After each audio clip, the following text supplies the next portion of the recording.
ilaa 4 koob iyo 10 barasaab baa soo maray koob iyo 10 ka barasaab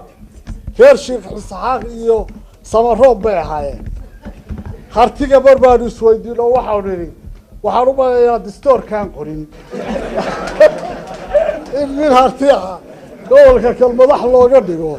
dastuurku boqori baan u maleeyaa taa horta saasaan isdhiriyo hooyada harti baa isweydiisa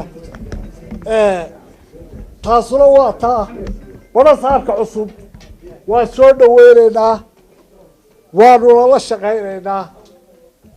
gobolada kaleeto reer iyo laba iyo baa degan laakiin gobolka kan 13 beelood baa degan 13 ka beelood nin u xaq soora oo kala celiya oo u xaq soora aad iyo aad bay ugu baahan yihiin